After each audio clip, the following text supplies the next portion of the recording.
Boom. Hello, folks. Welcome back. We're dating in the next chapter, the podcast where we get brutally honest about what it's like to date after 50. I'm your host, Rick. And yes, I'm still swiping, still sipping coffee with potential new love interest, and still wondering, like many of you, if that special person is even out there. Today's episode is about rejection.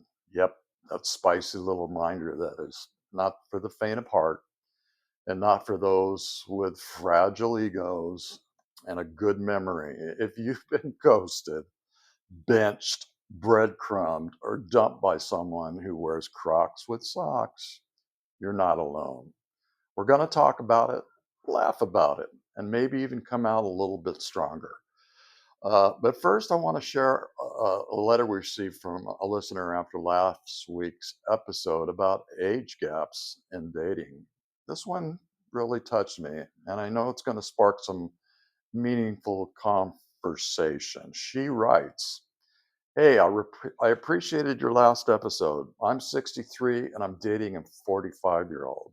I think he's great, and we have such a great time together.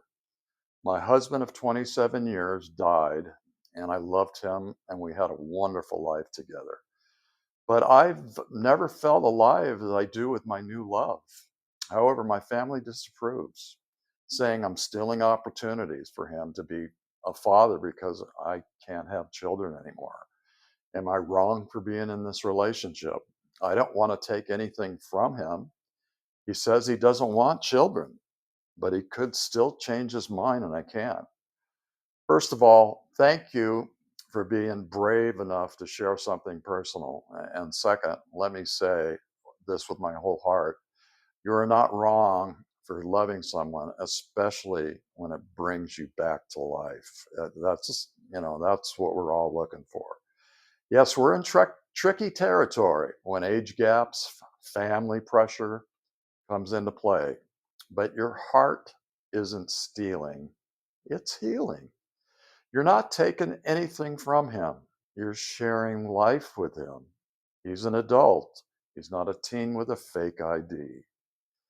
Uh, it says, if he does say he doesn't want children, believe it until he says otherwise. And if he changes his mind, that's something you both can face together when and if the time comes. Listeners, what do you think? Should we be worried about his future desires? Have you faced criticism for dating someone younger or older? Message me at datinginthenextchapter@gmail.com. Now let's pivot to the heartbreak buffet, rejection. It feels terrible. It's like somebody put a red stamp on your forehead, rejected. You've been dissected, injected, and sent to the Group W bench, and got to see the shrink, kid. Arlo Guthrie, love him. Now let's pivot to the heartbreak phase. Rejection. Let's be honest. Rejection over 50 hits differently. It's not just he didn't like my outfit, she ghosted me on the second date. No, it's he said, and I remind him too much of his ex wife, and he's not emotionally available.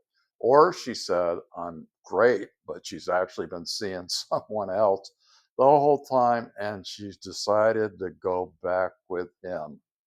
Okay, what? Here's the truth. Rejection doesn't mean you're unlovable. It means someone wasn't a match. And yes, it sucks, especially when you thought the date went well and you were already mentally imagining a bright future together. And as difficult as it is to hear, and you've been dumped, you really can look at rejection as a blessing in disguise.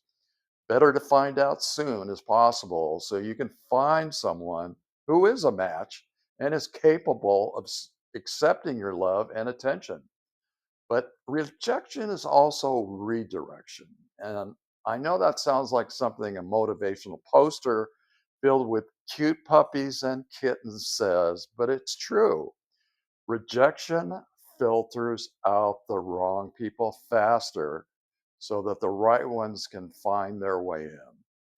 And remember, dating after 50 means you're bringing your whole self to the table: wrinkles, wisdom, heartbreaks, and healing. That deserves applause, not shame. So when you get rejected, don't spiral, get curious. What did you learn about yourself? What did you learn about what kind of partner you're looking for? What did you tolerate that you won't next time? And if it's nothing but I like them and they didn't like me, well, welcome to the club. There's a lot of perfect, nice people out there. Here's your assignment. Listeners, let us know. Have you faced rejection recently? How did you deal with it? Do you have some advice for someone in the thick of it? Or maybe you're the one doing the rejecting. What's the kindest way you've let someone down? Because it's not easy taking it or getting it. Send a message. We want to hear your stories, the good, the ugly, the kind of sad, but kind of hilarious. We're building a community here, and your voice matters. Dating over 50 isn't easy, but you're not alone.